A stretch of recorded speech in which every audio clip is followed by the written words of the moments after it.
it's ironic that the first panel that we're doing virtually ever is called Solo Strategies. That is happening during a period of time when we're all having to isolate. So solo takes on several interesting meanings in the context of this panel. Solo strategies.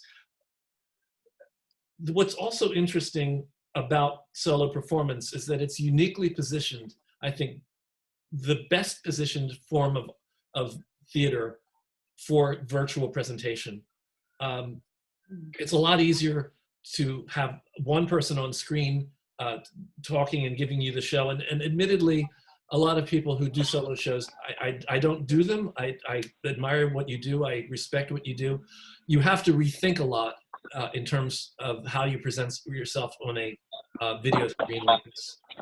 So it's not an easy transition, but it is the easiest transition. It's easier than doing Les Mis in 42 different spaces around the city with 42 different actors in 42 different places.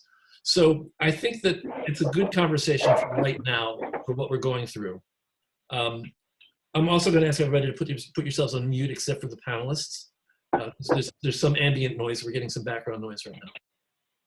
So I'm very pleased to have Gretchen Cryer and her gang of solo performers. The people that comprise an evening, a series that is called and will be called and will be presented eventually as True Stories. These are 5 people who have come to Gretchen with the intent of creating a solo performance and have had her, or maybe have brought it to her already shaped, but get an outside eye, because getting an outside eye is really very important for solo performance. I think that you definitely, it's not only useful, it's crucial to have somebody help you shape your story because you're so close to it. Gretchen, I'd like to introduce you to the room. So come in and say hello and tell us a little bit about yourself and your background. Well, hello, Bob. It's really great to be here. A little of my background, probably the thing that you want to know is why in the world was I doing this thing of doing this workshop about creating your own solo performance, since I had not been a solo performer myself. People thought that I was, because I wrote that show long ago, I'm getting my act together and taking it on the road. So people just thought that it was a solo performance, but it had a whole rock band. It had 4 other characters. And anyways, the way I got started doing this was that then I was asked about, well, I don't know, a little over 12 years ago to go teach at Colorado College. And they asked me to teach a class, creating your own solo performance. And since I was a performer and since I was a writer and had performed in my own pieces, even though I hadn't been a solo performer, I thought, oh, well, that's really an interesting idea. And so I quickly had to bone up on solo performance, and I went out and I saw every solo performance I possibly could. I watched things on YouTube. I read as many solo shows as I could in order to get ready to do this course. And I created a course. And then when I got back to New York, I thought, you know, I think I was pretty good at that. I think I should do this in New York. And so that's how I started doing my workshop. And so many people are grateful that you did that.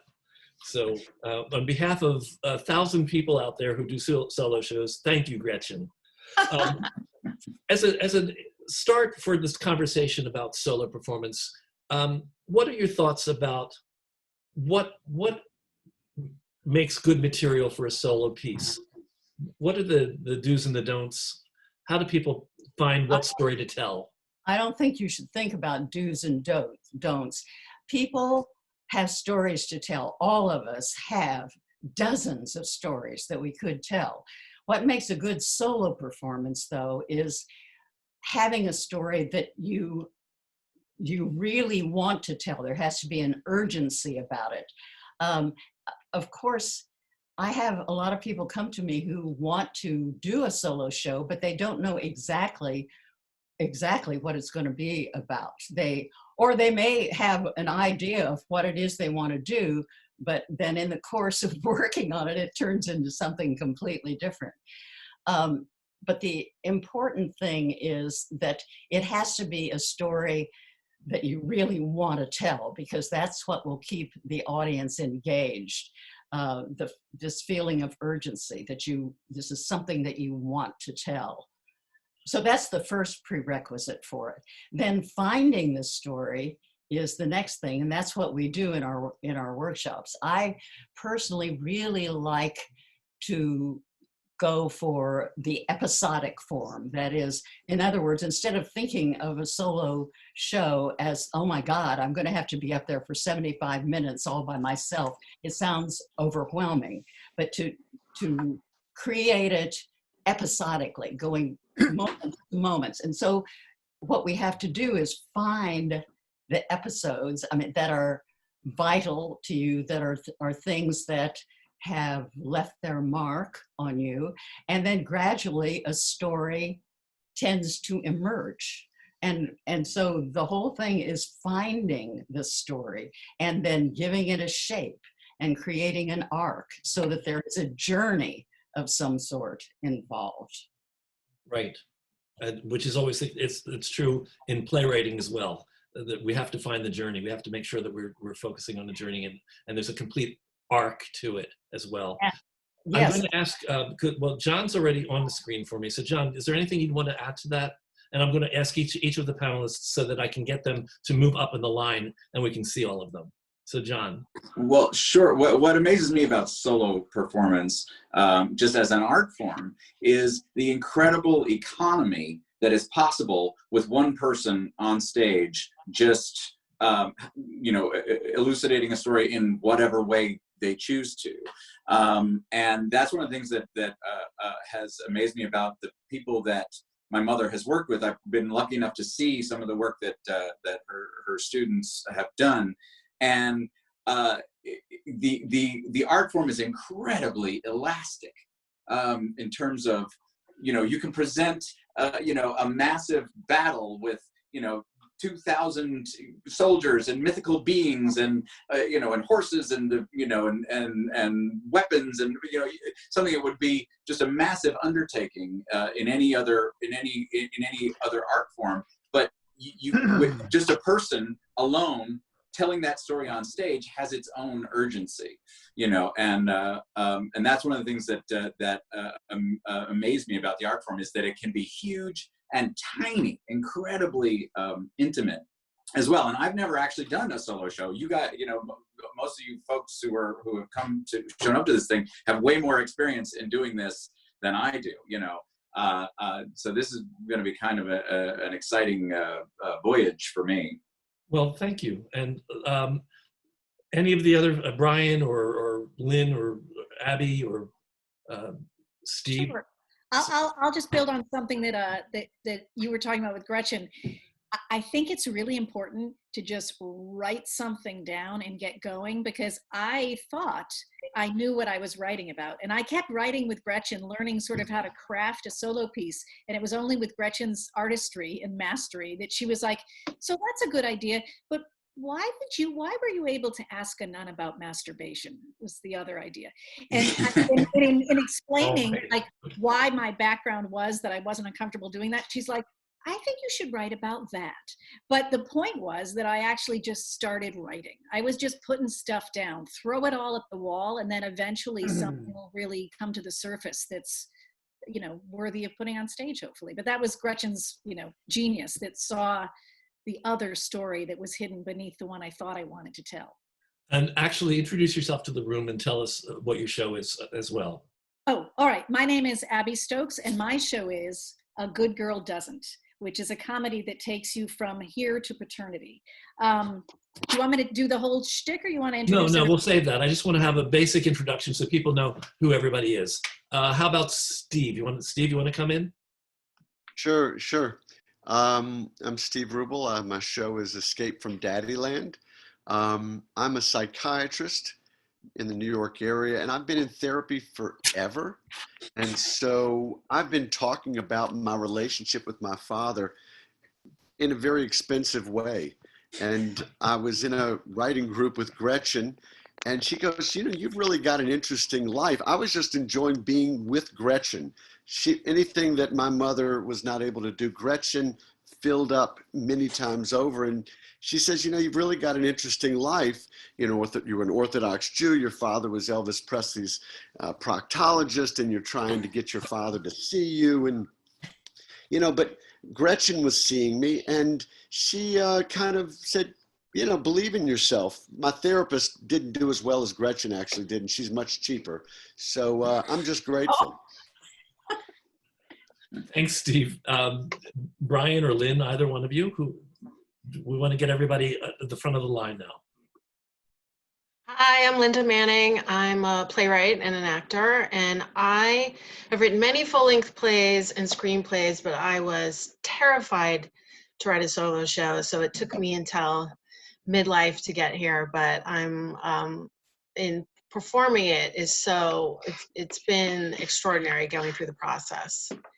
And Gretchen was just instrumental in helping me figure out the structure and how to really take my true story and make it into a theatrical evening. The name of my play is Perfect Love, and it's a story about the fantasy life that I developed as a kid in order to cope with a really difficult, traumatic environment, and how this fantasy life grew and grew and grew in me. And then as an adult, how it really backfired in many ways, some which are extremely humorous and entertaining, and some which are horrifying. So that's my story. Okay, Brian. Brian, where are you? Is Brian not here? Oh, there he is. Just have to unmute. Let me see if I can find him.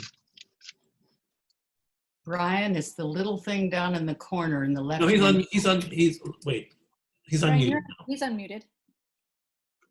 Oh, wait, now he's muted. Now you're Unmuted. You're with us now, Brian. We can't hear you.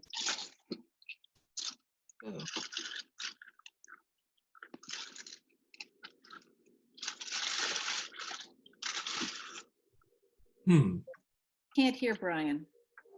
Brian, can you maybe step closer to the computer mic? I don't know. I can't see Brian. I can see Brian, but I can't hear him.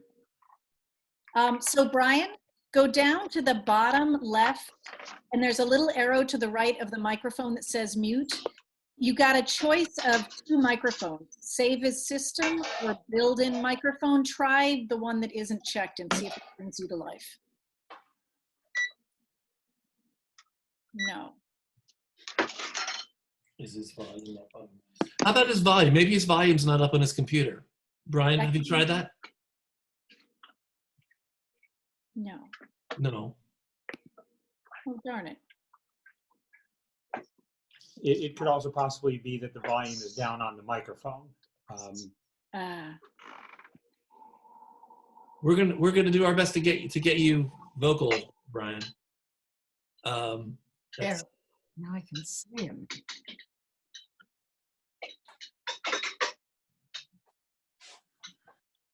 Well, let's Brian, go back to Gretchen for a second,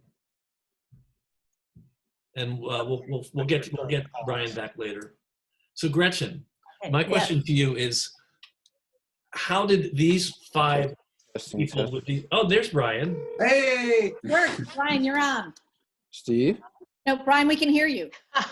We can hear you, Brian. Can they hear me? Yes. Yeah, we can hear you. Okay, I can hear myself. No, we can. Okay, great. So you can hear me, right? Yeah. Okay, great. Okay. So where was I? What was the question? Basically, what is your story, and how did you? I can't hear you. Isn't that funny? Let me put this in. Hold on. This is so great. It's all right. Technology hates me. This happens all the time. Okay, so I can hear you and you can hear me, correct? Can you hear me? Right? Yes, loud and clear. So basically what I'm doing, I'm introducing each of you so that we can have a sense of who you are, what your story is, and why you decided to do a one-person show. Right. My name is Brian Sheridan. My show is called I Was a Hot Monk, a trip to hell and back.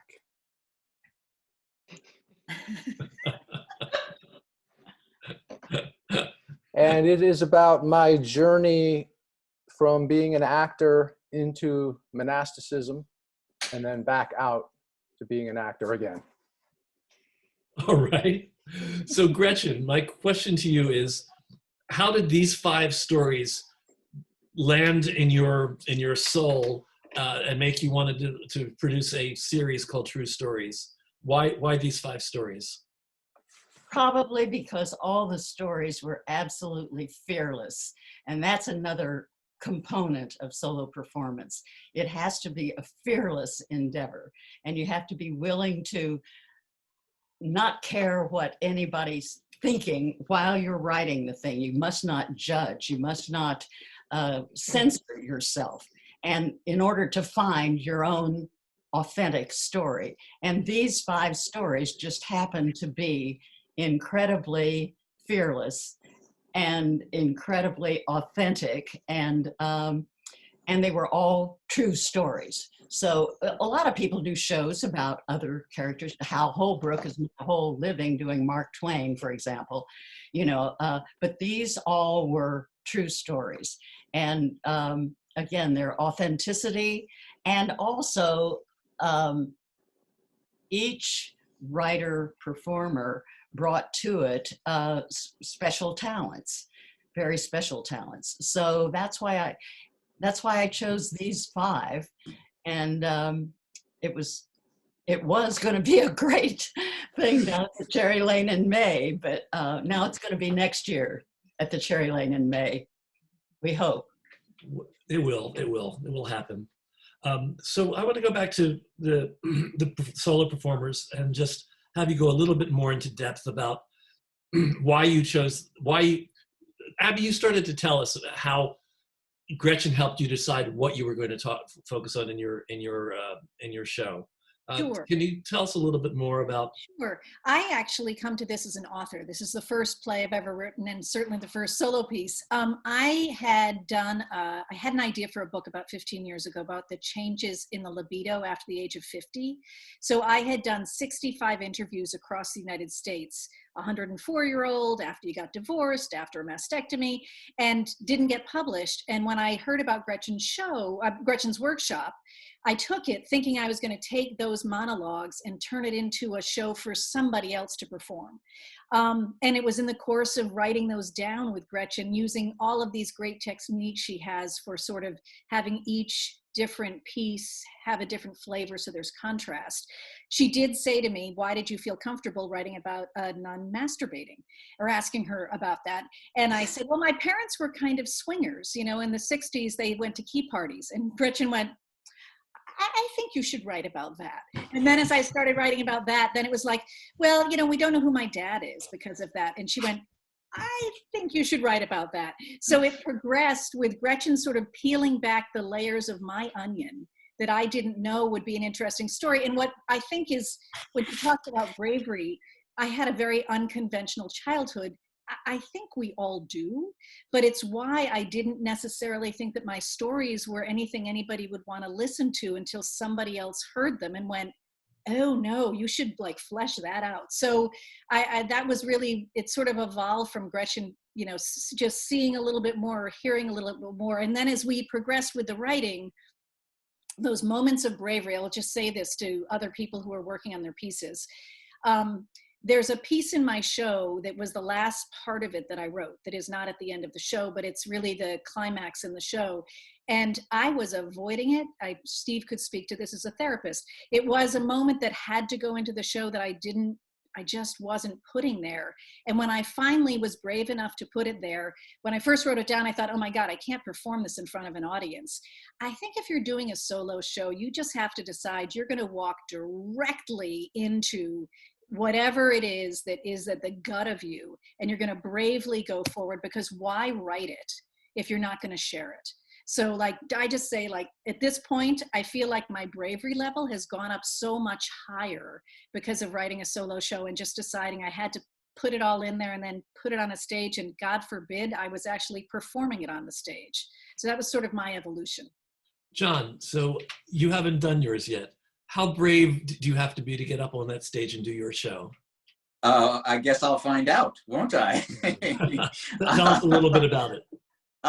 Well, yeah, for me, it came up because a few years ago I wrote a memoir, and the weird thing about writing a memoir is I didn't know what it was going to be about before I started it. You know, I just kind of started it, and it was what it was, and I hadn't, you know, and it just sort of went out there in the world, and I was happy with it in some ways, and less than happy with it in others, and but I sort of reassessed it fairly recently. My mother had for years been saying, you know, there's wonderful parts of that were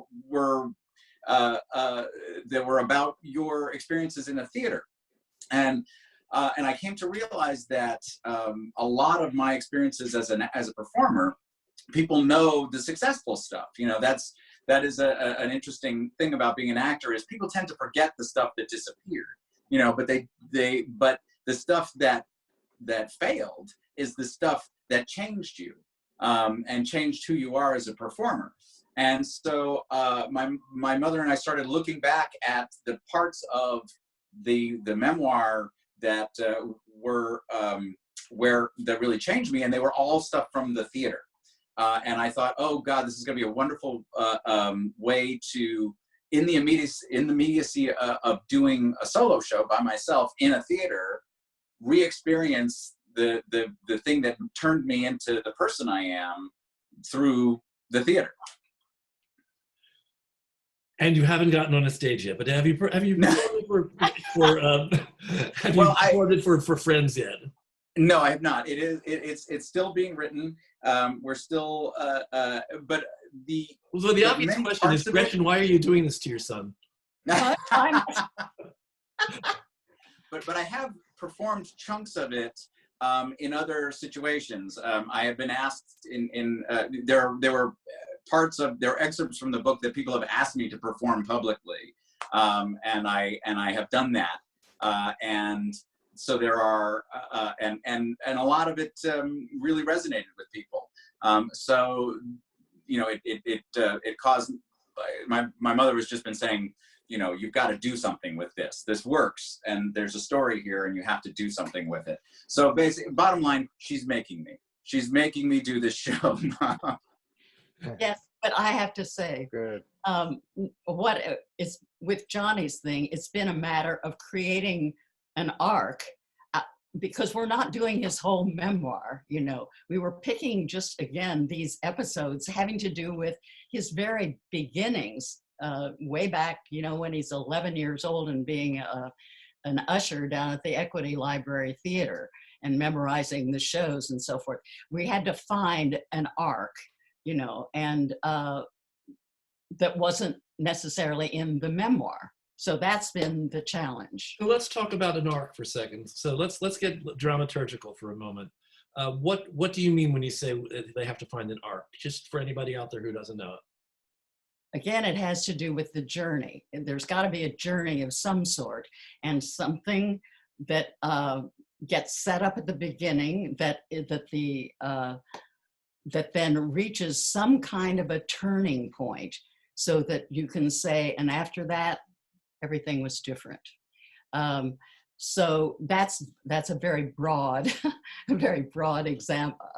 But it's a dramaturgical concept that applies to almost all theater writing. In musicals, that the point of no return, we sometimes call it, which usually happens at the end of Act 1. In the solo show, the same principles apply. The same principles of good writing will apply as they do in any theater piece. Let me ask either Brian, Steve, Lynn, Linda, what was your journey like how did you find the dramatic arc in your story? Did you know from the beginning what your arc was going to be, or did Gretchen help you find it? Whoever wants to jump in. Or I no? don't mind jumping in. Okay. You know, Gretchen definitely helped me because I was in this writing group just trying to figure out how to write. I didn't believe that I was a writer. I grew up with learning issues. I did not know that I was as smart as whatever I am until I just barely made it into college.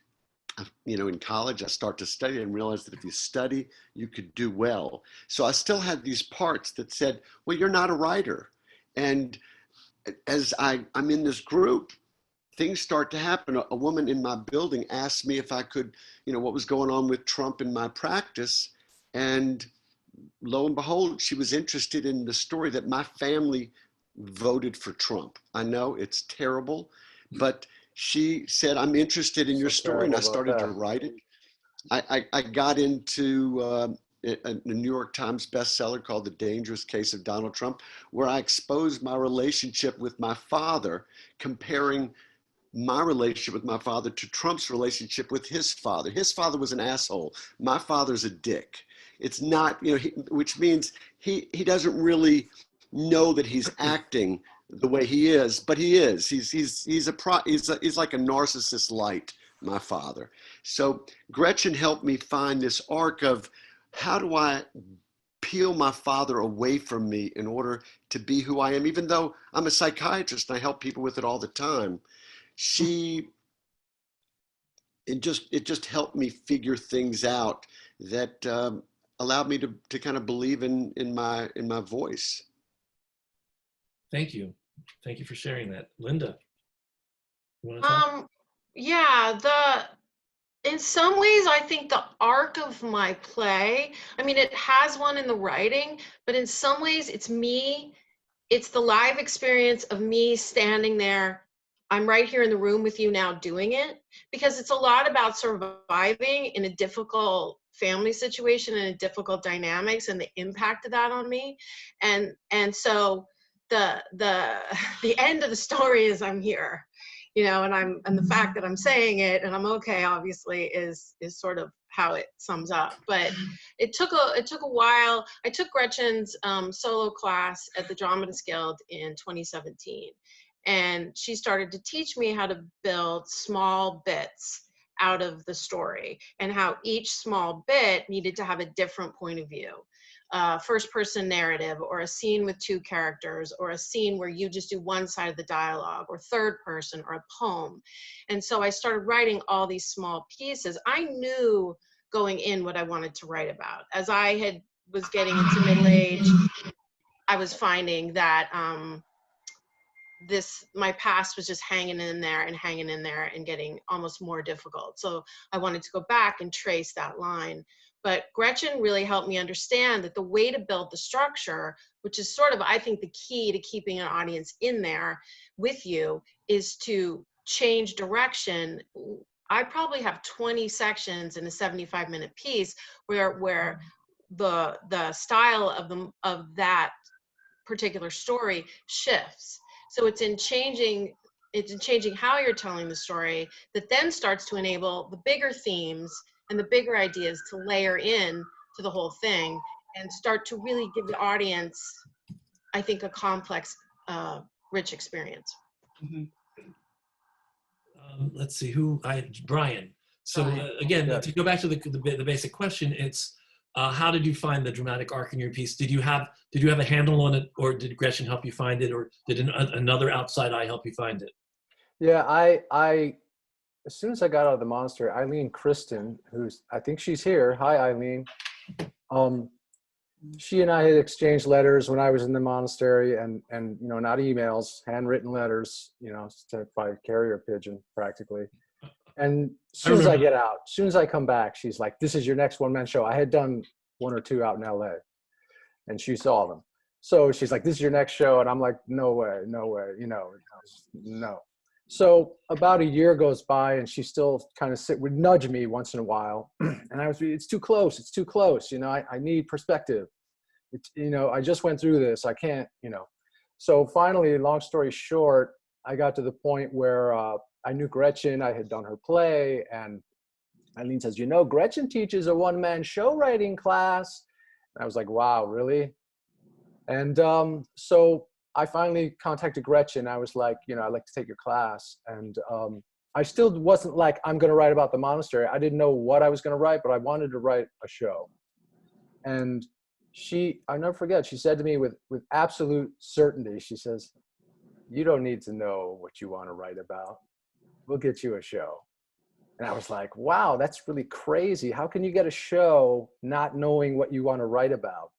But that's exactly what happened. Sure enough, we did it through the classes and, just started writing.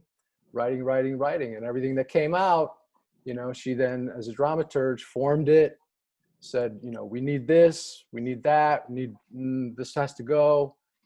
And gradually it took shape into a show. These are all very personal stories. And I have a question to all of you, and probably we'll lead with Gretchen. How do you take the specifics and the details of somebody's personal story and find something that is universal enough so that an audience is interested in it, and it's not just your family that's interested in hearing you talk about your life? How do you make it universal? Well, because we tend to share the human condition, I think that our stories often are. If we can find the real, authentic story that we want to tell, it's probably going to be universal. So it's a matter of really letting down your guard and being able to tell it like it is. And again, to be fearless, not think, oh, somebody's looking over my shoulder. Oh God, what is my father going to say? What's my mom going to say? What's my wife? What my husband? What my kids going to say? You can't be thinking about that at all. We have to get to the story. So, Gretchen, may I just say that as a playwright, we all go through the same thing, even if we're not writing one-person shows. I've always had an editor in the back of my mind saying, "What would my family think?" Every time I put a line down on the page. So it's something we need to get. We all need to get over as artists, as writers. And the other thing is what Abby was saying about thinking, oh well, my story isn't that interesting. Because we grow up with our stories, we think, oh well, that's just normal, whatever it is that we grew up with. But somebody else listening to our story says, oh my God, what, Abby, your parents did what? They had these key parties where they would throw their keys into a bowl at the end of the evening and take out the keys, and they'd go home with whoever's keys it were. Well, Abby thought that was just regular, normal behavior. So not my folks. Anyway, so what I'm saying is that everybody thinks that their own stories are probably just boring, normal stories, but they're really not. And if you tell your real story, people are going to want to listen. So performers, whoever wants to answer this, do you have any fears around whether your story will reach and touch a lot of people? How do you deal with wanting to have your story be relevant to a wide audience? Do you think about that at all? Or do you just tell your story and it's like either people get it or they don't get it? Well, I'll say the first time I did mine at the United Solo Festival in 2018. And the first time I just wanted to leave the back of the, backstage. I mean, I thought, why did I do this? Nobody's really going to want to hear this. I've made a huge mistake and it was just too late to leave. I mean, it's a real, the idea that, what was I thinking that the whole world was really interested? But once you do it, if it's a well-structured piece of theater, it's going to work. And so I've done it a few times now, and I started to learn that the audience was there and that they were with me. But the terror of exposure, I don't know that that'll ever fully go away, Anyone else want to jump in about the terror of exposure? I would say my issue was I was afraid I was overexposed. As you might be able to tell, my story is a little blue. There's a lot of swearing and there's a lot of talk about blowjobs and there's a lot of fuck in my story. And here I taught older adults how to use computers for the last 25 years. And I was not going to not invite my clients to come because I wanted to put asses in seats. And so I was terrified that as I was actually exposing my story, that I was going to offend everybody that didn't know this other side of my life.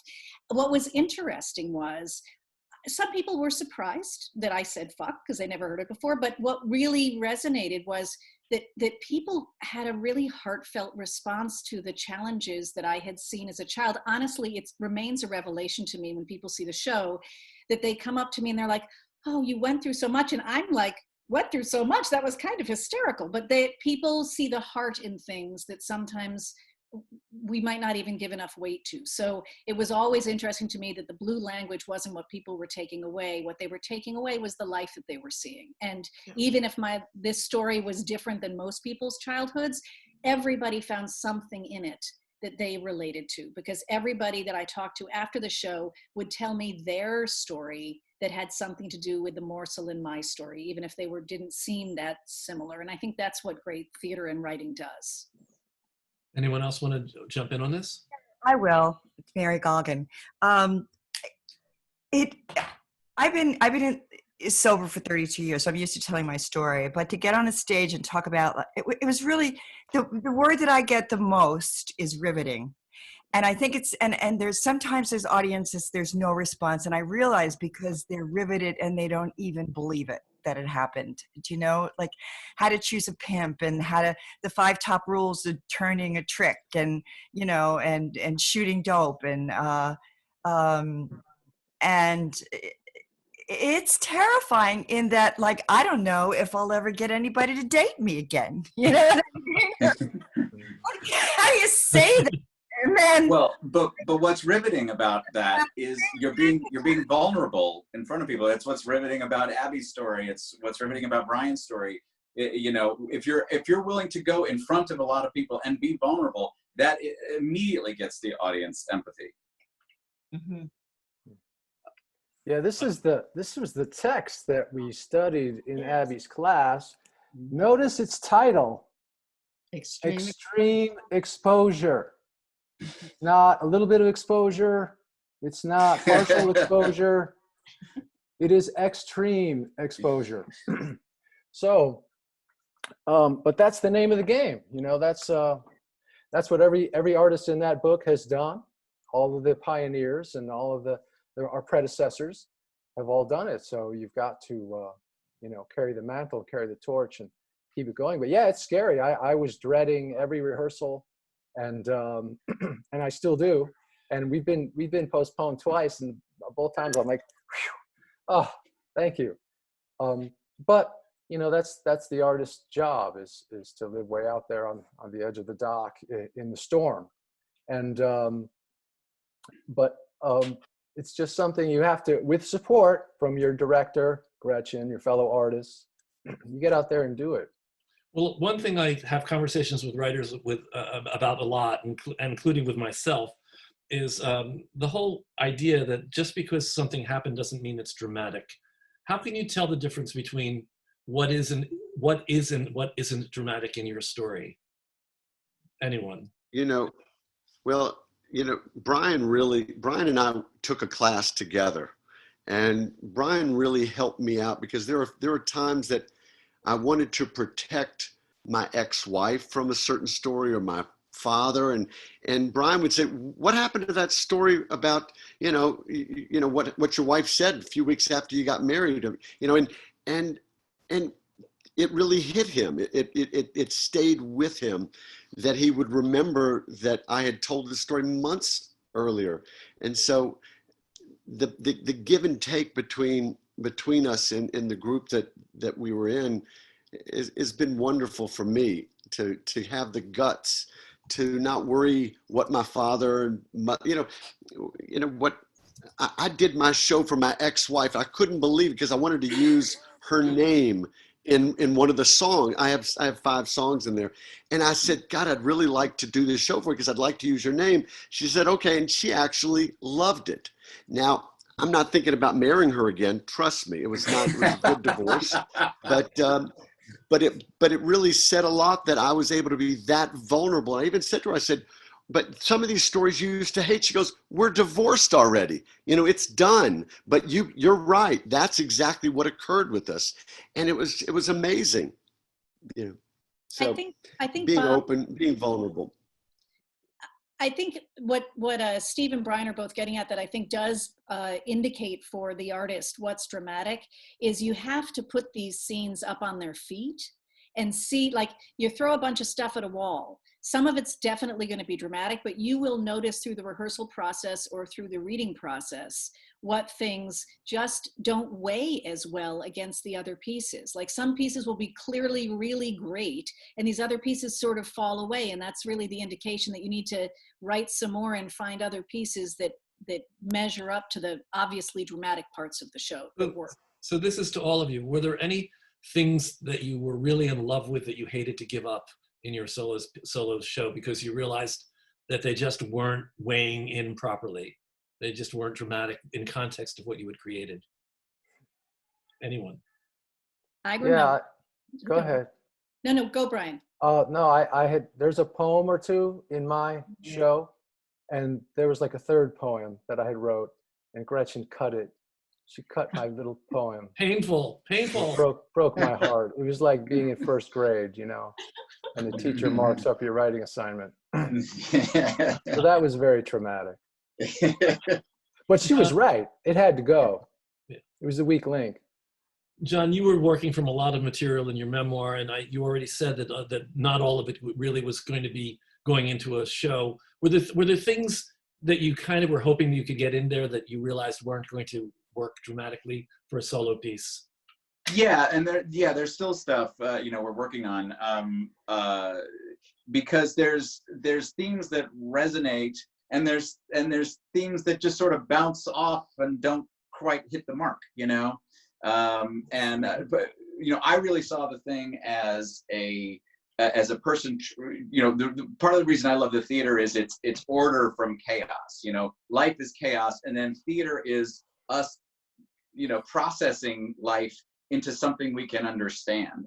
And part of the story of me becoming a performer was trying to make order from chaos. That was something, interestingly, that I hadn't really realized was in the book as much as it is. And actually, my mom sort of pointed it out to me, that all through it is a person just trying to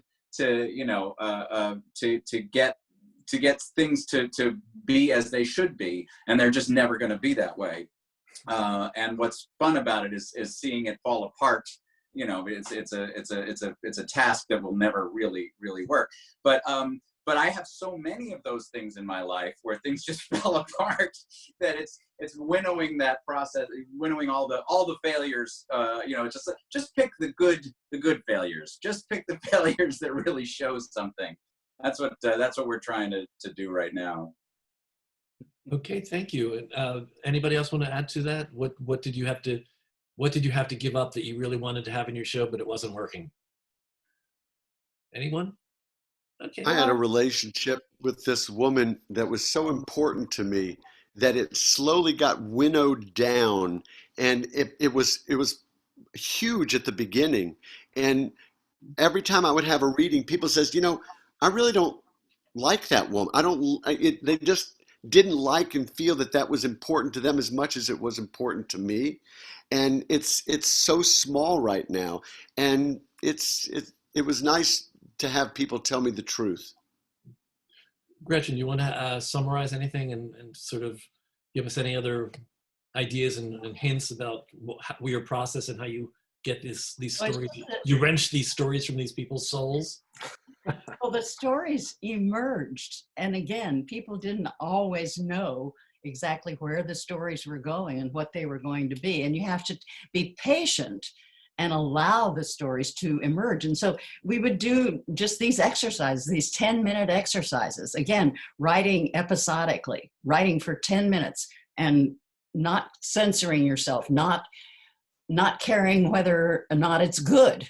Even you just start in, and and I give them a prompt of some sort, and they write, and gradually it's a matter of the story emerging, and then when you have finally found your story, it's there. But you have to be very patient along the way, and allow it to emerge. It's not going to be there necessarily from the first. Now, Linda, you had a general idea of what it was you wanted to do, but it was a matter of really tacking down the specific story points along the way and finding them.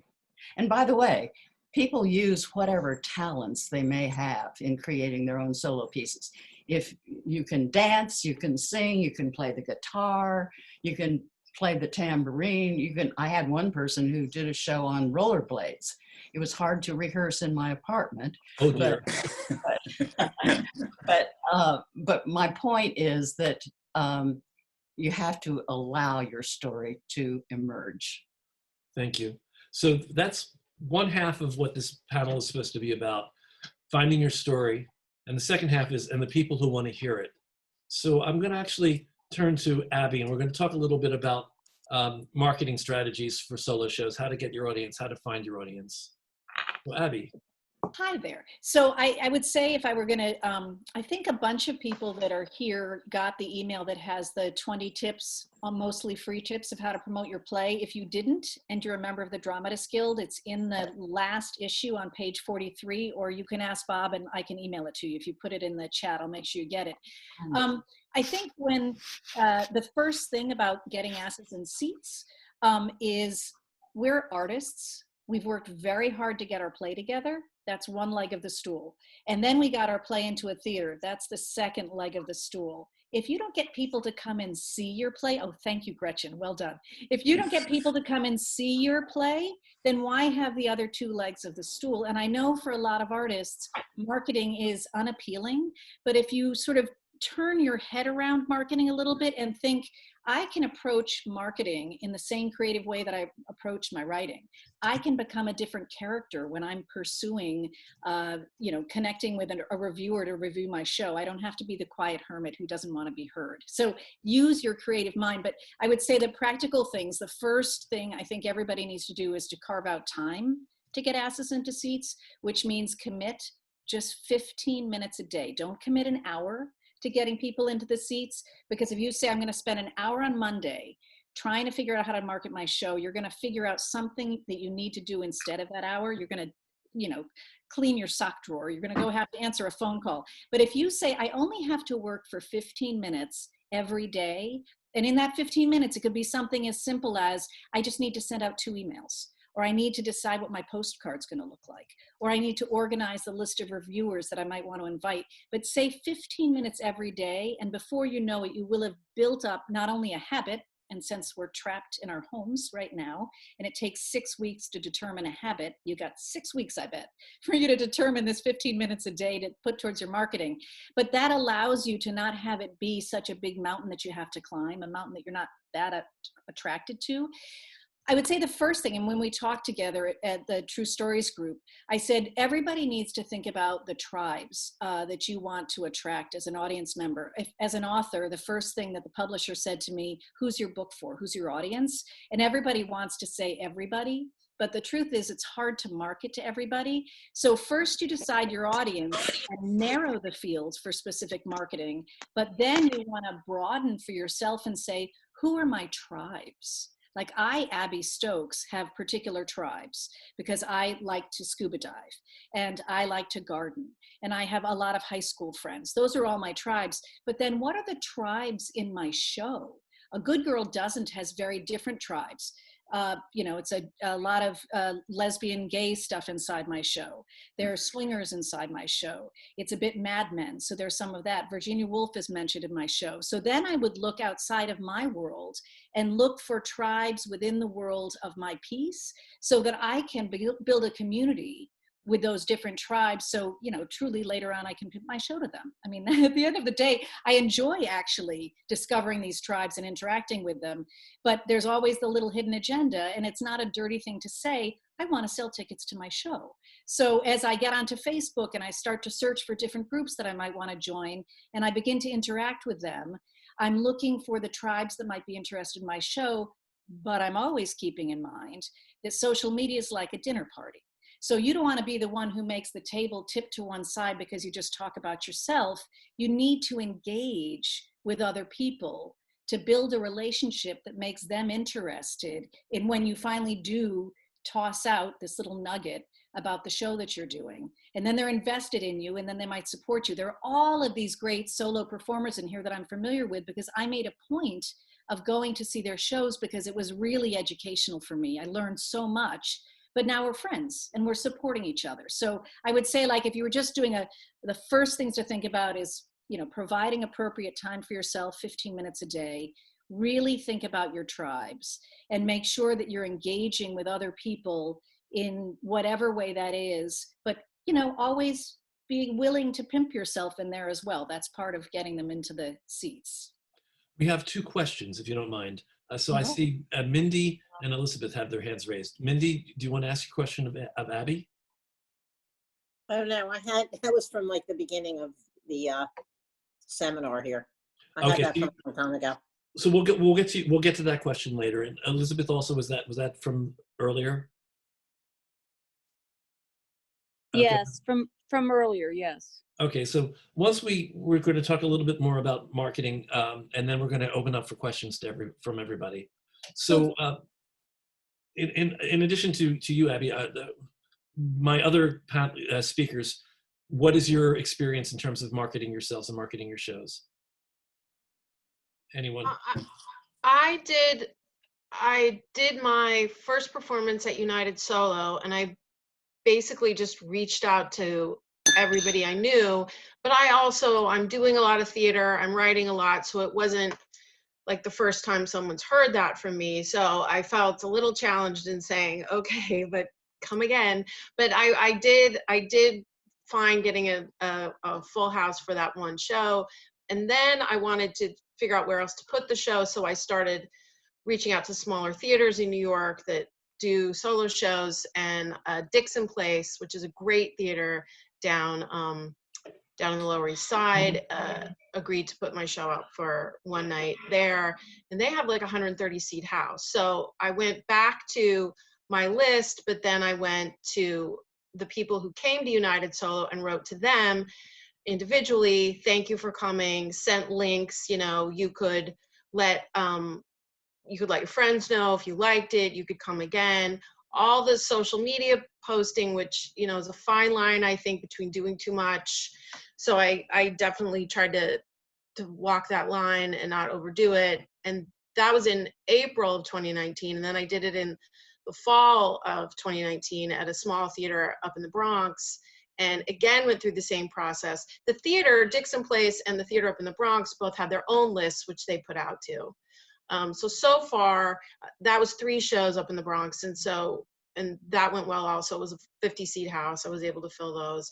And for the Cherry Lane, I was about to go through the same process I'd started of reaching out. I kept lists of everyone who came to all those performances to reach out to them specifically and say, thank you for coming, with a personal email. Can you let your friends know? But then I also started reaching out to women's groups that deal with sexual assault and abuse. Specifically, those are the main subjects in my show. What Abby said. I mean, Abby was a tremendous help to helping me sort of wrap my head around it. And it, as a writer and a performer, I hate it.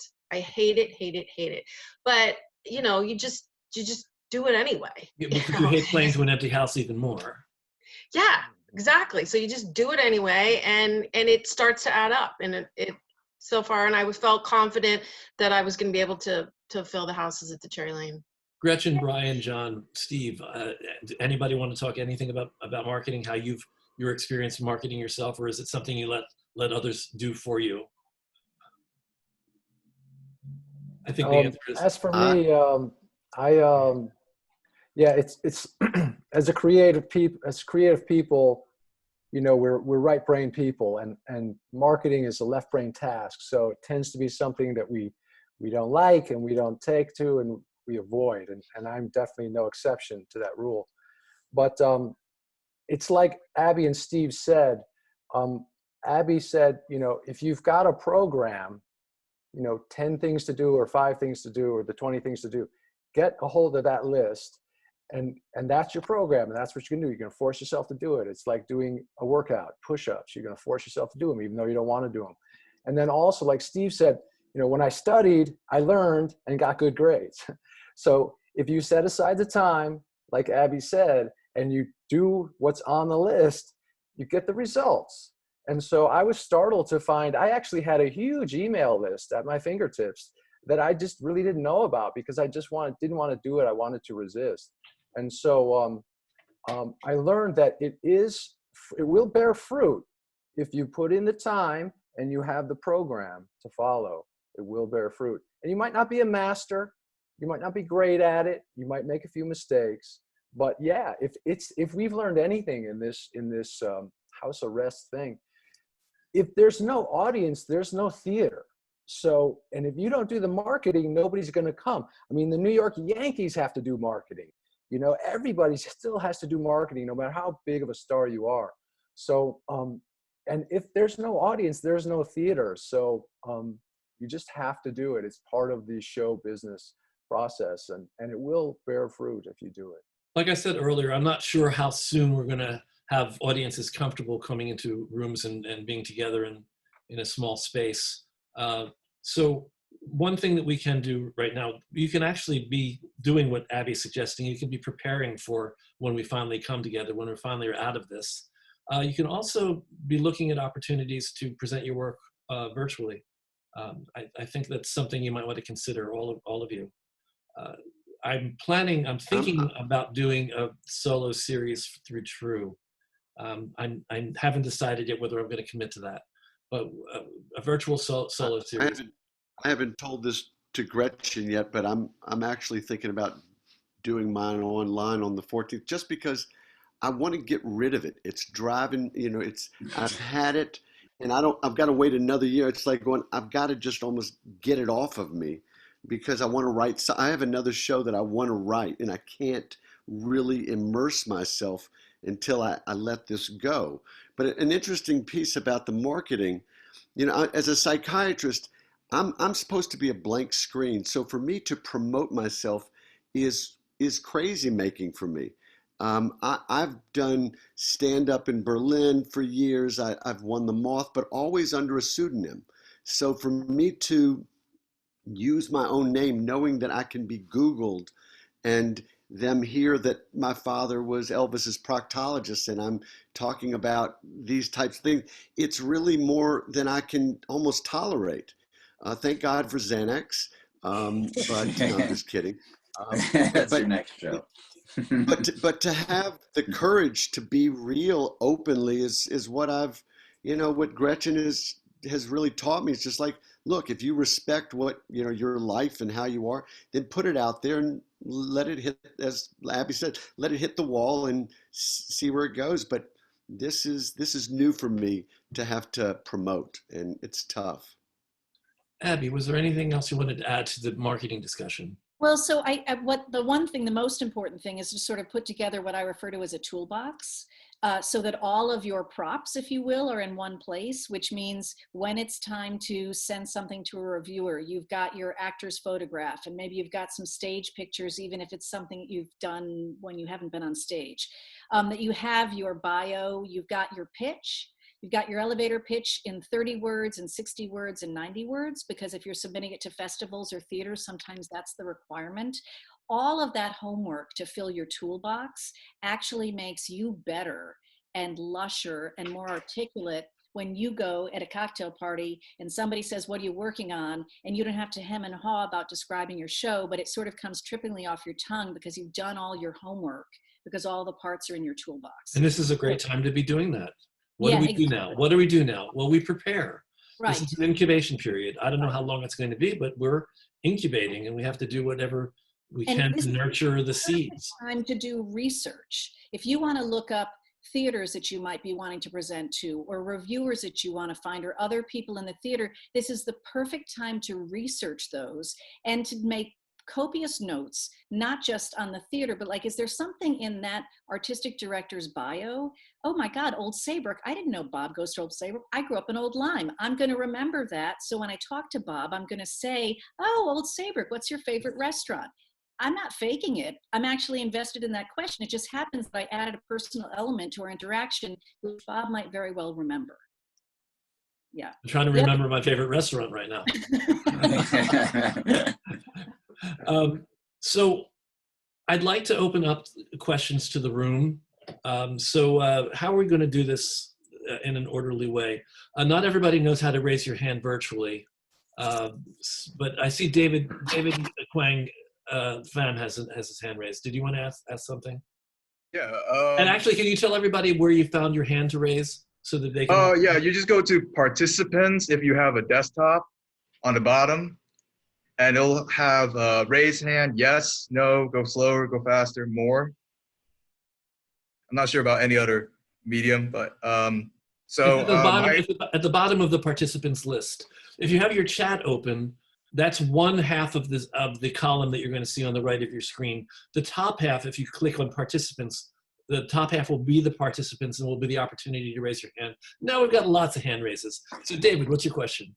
So I saw I was a hot monk while it's in a work in progress. So with little sound cues. At the very beginning, you wipe off the ash on your forehead and ask Abby if it's clear. What's your opinion on literal audience member interaction in a solo performance? Does it energize it or kill the mood? Well, it's, you know, like John said, it's an elastic medium, man, and you can do whatever you want. And it is live theater. It ain't TV and it ain't film. So if you're going to confront the audience, you got to be ready to think fast and think on your feet. But I think it's great because nothing else wakes up an audience more than a direct confrontation. So if you feel moved to do that, absolutely. I don't see anything wrong with it. A lot of times as an audience member, I want to be left alone, but so I don't know if I would want, you know, that's just me as an audience member, but as an artist, it's like, I don't care.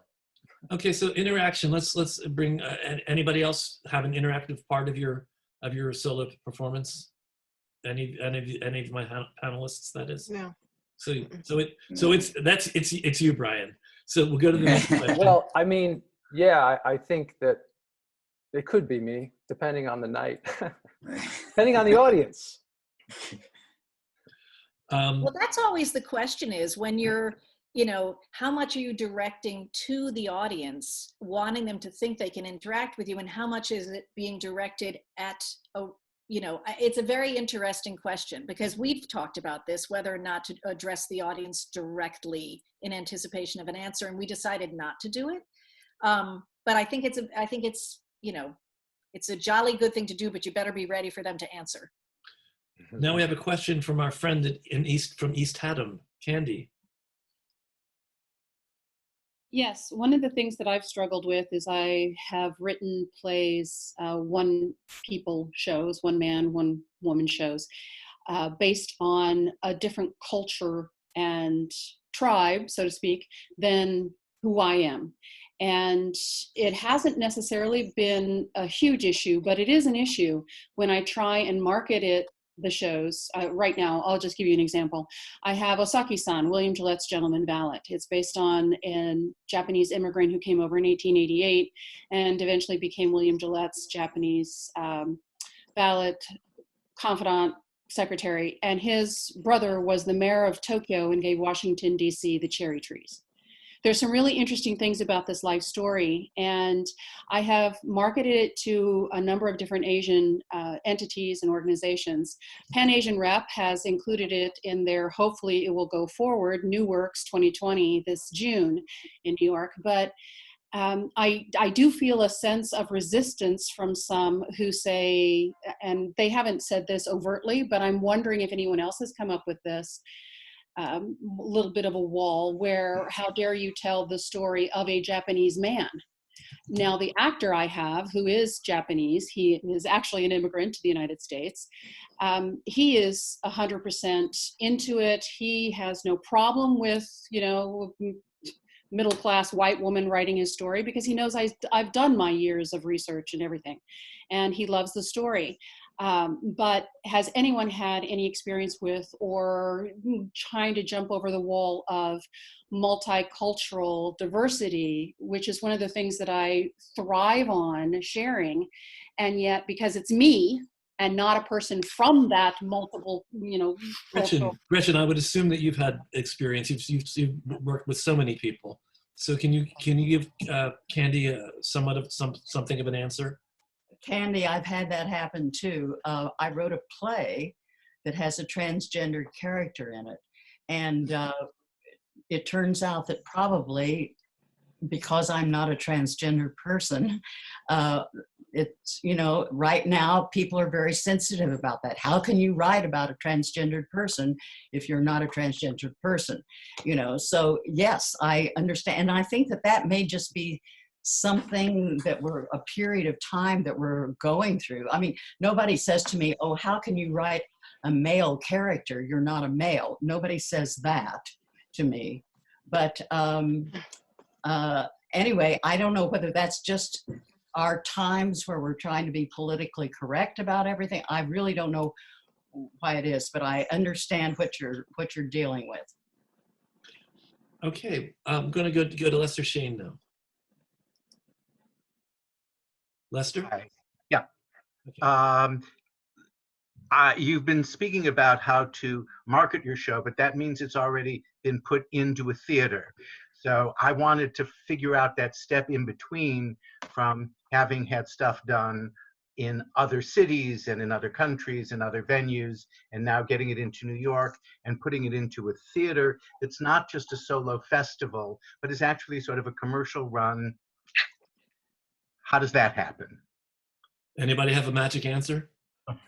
Well, there's smaller, I'm not sure what you mean by commercial. You're not going to make any money necessarily, but there are a lot of good smaller theaters that want new work.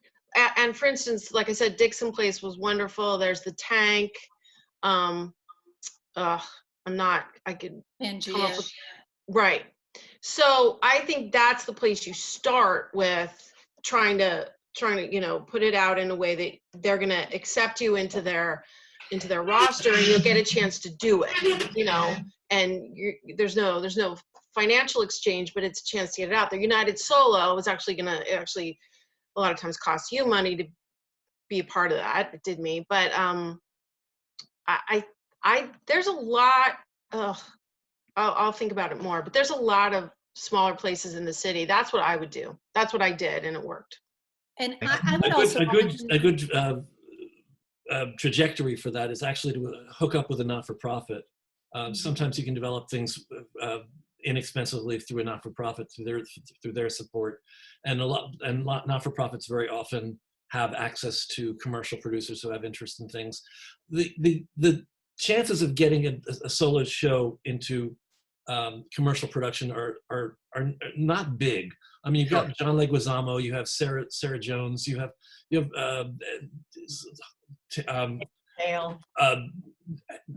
John's other mom, Holland Taylor, doing Anne.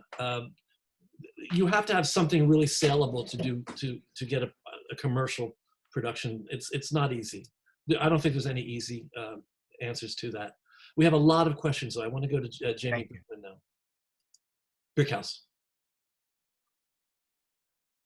Oh, hi. I was just trying to think if I had another question, since the question right before me was my question. Okay. So let's see. God. Well, you think about it. I'm going to put your hand back up. Yeah, go ahead. Go to the next one. Put your hand back up, so I'll go to you later. All right. Thank you. Kelly Cisco, I know that you wanted to say something. No? Hi, yes. Oh, is this Fran? Yeah, it's Fran. I'm on my daughter Kelly's computer. Hi, Fran. I wanted to mention about participating in Gretchen Cryer's solo performance workshop with John Hilmer and Karen Leland. It's been a fantastic experience, and I look forward to doing it again. And the surprising thing that came out was that when I originally was writing my play called Once a Boy, I was determined to make it a full play, and that even though I performed solo as a stand-up comedian and in other ways, I thought that it would be best done acting it. So that's how I entered the class. And then I knew, because I know Gretchen for many years, that she was doing this. And then I saw Jessica Scher do Betty Davis Ain't for Sissies at the Episcopal Actors Guild. I was blown away by how convincing she was. And I thought, well, maybe I could do that. So when it came up with Gretchen to possibly go in her class, I took it as possibly a learning experience. What happened was that we took different scenes from my play that included many characters, and we tried to do them solo, and they often work better. I'll give you one quick example. No. I have to, because I have like eight more hands up right now. Okay, well, they worked better, and it introduced additional meaning to the scenes, and I saw things differently as a result of it. So it was a phenomenal experience for me. Well, this is the I Love Gretchen night, isn't it? Yeah, it is. And why night not? is, I Love of course, who Gretchen doesn't? Yeah, right. Mary Goggin, I see your hand raised.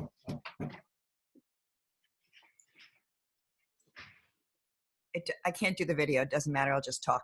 Okay. A very technical question. And I keep, in terms of marketing, I have a website and I have all these little databases everywhere. And then, but the website doesn't collect emails. And then do I use constant? I mean, since all of you guys are the experts here, I was wondering if anyone could recommend a syncing program for marketing purposes. I go old school. I don't have a good program for it. I'm copying and pasting. I literally choose 20 people to email to, and I copy and paste their emails into a Word document so I know who I've sent it to, and I send them off. And then I copy and paste another 20, and I have these crazy Word documents, so I cannot give you advice on that. There's gotta be a better way, though. That's what I'm saying, to sync it all so it's less work. Okay, so if anybody, I'm not sure if this is what your question, but I use Mailchimp, which is free unless you have thousands of people on your list. And so I have to manually add it, but that's how I keep track of the email list, is through Mailchimp. Goes to your website? Does that sync too? No? No. Okay. If anybody knows a way, if you leave it on chat, I'd really appreciate it. And thank you so much, ladies. We've got tons of comments, so I'm going to save the chat afterwards and send it to everybody. It's going to be a good read. It's going to be about the length of War and Peace, but you'll enjoy it, and you'll learn a lot. So again, make sure that I have your email. Vicky Shagoyan.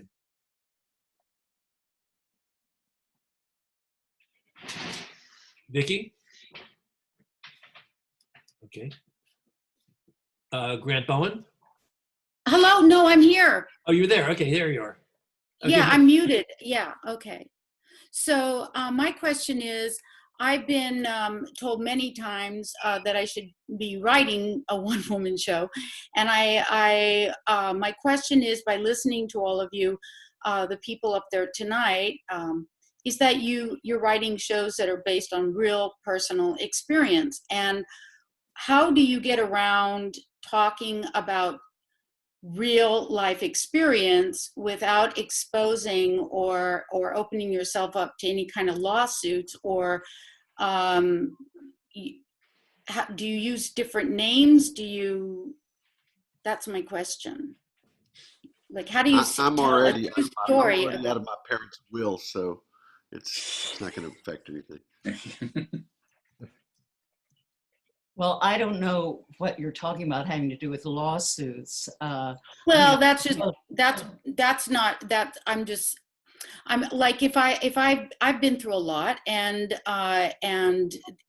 there's people who are still alive, and if I was to tell this story that's very interesting and honest and truthful, It's like, how do you not expose that person, but then you're not telling your story? I think I can help a little bit. I think I can help a little bit. When here's a weird story. When I was writing the memoir, at one point I had to talk about the girl I lost my virginity to, and it became the lawyers from Penguin said, okay, you sure you don't want to, this may be considered something defamatory. And I was like, taking my virginity is defamatory? How on earth is that defamatory? But the lawyers basically said, the particular situation she was in at that time, you having a sexual relationship with her, it could actually be conceived defamatory. So in that situation, what I had to do was I had to change the names, and I had to change the situation enough that it couldn't be linked to a specific person, so that's what I did in the end. And it's one of those things that, unfortunately, I'm sure you'd love to be honest and say the truth and nothing but the truth, but it is a very real concern. Right. Thank you. I like how you use the word conceived instead of considered. Yeah, it was a nice Freudian slip, but couldn't pass it up. My mother called me up and said that she wanted to come up to see my play from Memphis. And I said, Mom, you and Dad coming up, it's called Escape from Daddyland. It's not really going to be good for Dad to see this. And they pushed, and I ended up doing it for them privately. And they're not seeing my play, so it's a good play, because afterwards they were like, no way, there's no way they're gonna see this publicly. But my father did say something to me that he had never said to me in my entire life. I'm not going to give it away because it ended up changing the play, but it opened him up in a way that nothing I have ever done before opened him up to reveal feelings that he's had about his own insecurity about being my father. It was pretty incredible. So I think the more vulnerable, the more chances you can take, you will be surprised that people around you can transform themselves in ways that you never can imagine. We're going to move to Grant Bowen, whose hand is up. So Grant, what's your question? Hello, testing. Hey. There. So with my show in particular, I would love to see how far I can take it in terms of just here in New York. But through doing this other show and another festival, I got to meet a lot of other great artists who kind of till now, have kind of spent their year taking their shows to festivals out of town in the United States, in Canada, Edinburgh. So I was wondering if anyone has the experience of like where you see the value in potentially taking a show out of town, and if you think that feeds into how you can market it here in New York. Is Valerie David still here? Because I think she should be the one answering this question. Valerie, want to take this? Yes. Hi. And what was the question again, real quick? Is there value in taking your show outside of New York and developing your show through other venues outside of the New York area?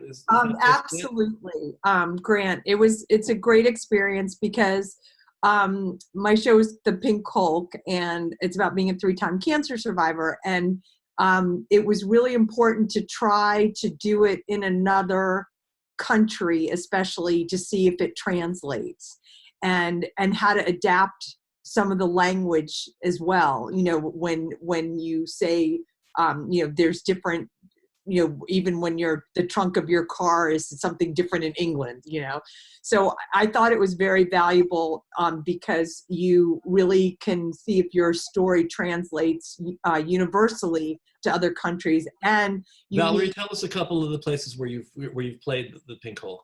Well, I'm like 40 of them. Well, I'll tell you what's happening now, because now is what's most important. I'm going to be doing it in Iceland virtually. Iceland did not, the Reykjavik, and please excuse my pronunciation of the capital of Iceland, but they're not, yeah, they're doing it. And they did very well with preventing a lot from the coronavirus. They took everyone's lead and they're doing well. So they're actually having it. So I'm adapting it now to figure out Iceland. I loved the Gothenburg Fringe, the Stockholm Fringe won awards there, Finland. You can't see me, but I have dark olive skin and hair, and I swear to you, there must be something Nordic in me because I love the Nordic countries, and I love all the countries I've been to, England. So I think that it's really important to do it overseas. And then other question is, how do I finance that? I'm fiscally sponsored by Fractured Atlas. That's a great place to get donations, and just tap all of your resources, your friends, your kindergarten teacher, my ex-boyfriend from high school contributed. Since he broke up with me, it was worth paying the money later on. Guilt money. Good money, yeah. So yeah, it's guilt money. But sorry. But anyway, I digress. But you can, don't worry about of course worry about the finances, but there's ways to get grants, which I'm doing that now. But you can fundraise. But I think the other thing that's the most beautiful part is meeting the other solo show artists. I've loved all the people I've met, and then the friends I've met overseas. Is just wonderful community. So I highly recommend it. Plus, I've been doing the show and it keeps changing, and don't be afraid to change it and adapt it based on audience reaction. And that especially was true overseas. I'm going to try to get through all of the raised hands, which might take us a little bit past 9 o'clock. I hope that's okay with some of you. And if you have to leave, but you'll leave. But I do want to answer people's questions. So Cynthia Shaw, come on down. Great. So my question is a quick question. Of people who have done shows online right now during this virus, what platform do you like the best? I mean, there's Facebook Live, there's Zoom performances, people do things on Instagram Live, YouTube Live. I would love to just have people just find what people like the best. Thoughts? Anyone? I plan on doing mine on Facebook Live and Instagram Live at the same time. Wait, say that again? I plan on doing Facebook Live and Instagram Live at the same time. I don't think Zoom, I don't really want everybody seeing everybody else, and I don't want the comment. It's just for me to just present it and have it just go out is an easier way. Is what I think is going to be the easiest way to do it. But that's just me speaking to some people in the industry, and that they think that that's the best way to go. One of the comments is mentioning something called StreamYard. And another one mentions Twitch. I don't see Twitch. I see a mention of StreamYard is better than Zoom, according to Ivy Eisenberg. Right, and then Joanne says Twitch is now the rave for live presentations online. Oh, okay. Yeah, I just did something in StreamYard 2 days ago, and it went flawlessly. It wasn't a solo performance piece. It was an interview podcast that went live, but I was really impressed with the technology. Oh. And are people charging? Everyone is just putting it out there? I mean, it's a bad time, so I just want to ask the question. Yeah. I'm not planning to charge. I'm hoping that people give some money towards the CDC or something else is just as a way to like to give it forward in a sense. Yeah. To put pay it forward. Pay it forward, right? Okay, great. Thank you. I'm going to move to Jay. Jay, you there? Yeah. Hear me? Yep. Okay. I'm going to unmute everybody as I call on you, if I remember. All right. So I don't know. This question may be for an entirely different panel or something, but what would you all say to someone who has a show in mind, who has an idea in mind, who has a story in mind, and has no idea how to put any of this down on paper? Go to Gretchen Cryer. What other answer is there? Yeah. Awesome. Short answer. Any longer answer than that? I just, whatever y'all Find think. a dramaturg to work with. There are people who professionally help people put shows together and find the dramatic structure. Gretchen essentially is working as a dramaturg for all these people. So you can look for dramaturgs, or you can hook up with a director, a really smart director who knows play structure and can help you shape your piece.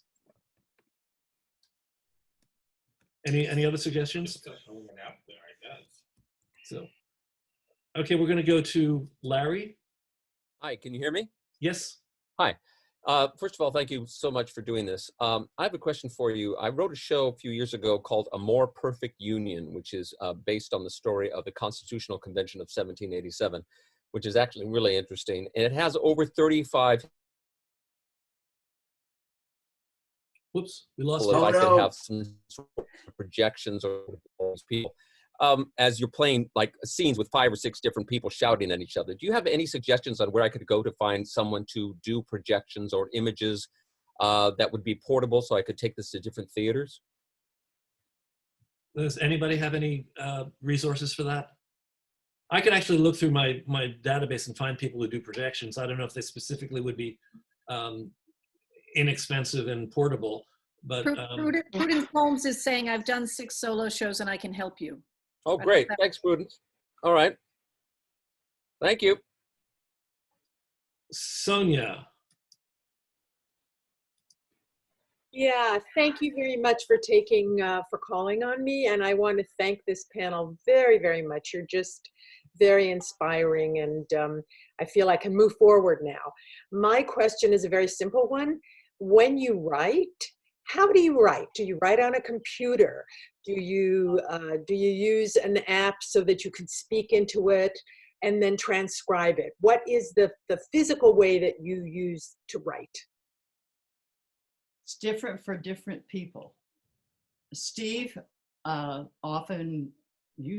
Steve, you have spoken into your voicemail thing, and then transcribes it. Some people, I still write on a yellow pad by hand. That's just what I like to do. Some people really like to write on the computer. I forget how the rest of you guys. When John, you were doing your fast exercises, it was much easier to do a pad, to do the 10-minute writes. A pad made sense to me. And then later it was a computer. Okay. Yeah, I'm a storyteller, and so I just like to start speaking, and I turn my tape player on, and I've actually had certain scenes written just in the moment, and Gretchen just goes, "That's it, you're done," and sometimes that just helps me just to get it out as a story. But that's you don't if you're good at that. And then do you transcribe it? Yes. Have to. Yeah, that's great. Thank you. That's very helpful. And another piece of this is, if I would love to work with you, Gretchen. How do you have a class starting up, or how can that? It would be under different circumstances now. I would have to put together a Zoom class because we can't meet person to person. Well, I am still working with some people via FaceTime. I have 3 or 4 people that I'm continuing to work with. I haven't started a new workshop yet. I mean, if we were to work together, we would probably put a little workshop together, maybe 3 or 4 people, and we could do that FaceTime or Zoom. And I think we could do that. I haven't taught my workshop online that way before. It's always been, of course, in person in my living room. I'm willing to take that journey with you and explore how to do that. If you can, if you want to get some people together, I can be number 1. Okay, great, Sonia. Well, then I will have your email, right? Yes. Okay, great. And we'll wrestle up some other people. And if you can't wrestle up other people, then we can do it one-on-one, because I have done that on occasion. I've taught the whole workshop to one person. It becomes, it doesn't take 6 weeks the way that, it does when I have, 5 or 10 people. But I would love to do that. I'm in for doing it one-on-one. We don't get other people. Okay, great. Okay. I just want to put out that it's 9 o'clock, which is the time that my panelists were told that we would be done. So if any of our panelists need to say goodnight, yes, feel free. yeah. Unfortunately, I do need to say goodnight, but it was really lovely talking to everybody and hearing from everybody. And I just want to say, I heard a lot of people chatting before I joined, and it just breaks my heart that so many folks worked so hard to get actual dates in theaters and to have it all be tossed away because everybody's having to shelter in place. Believe me, I'm sure what you did will still have value. There will still be an audience when we come out of this. But my heart breaks for you, and we will get through this. But thank you guys so much for taking the time, and it was really lovely talking to you guys. Thank you, John, and I agree with you. We will come out of this, and the work will live. I agree. Okay, bye-bye, guys. Bye, Johnny. Bye. Johnny. Bob, I have to go too. Okay. I have to go too. Thank you very much to everybody who showed up. And I was going to say something else, but I can't remember what it was. But thank you very much.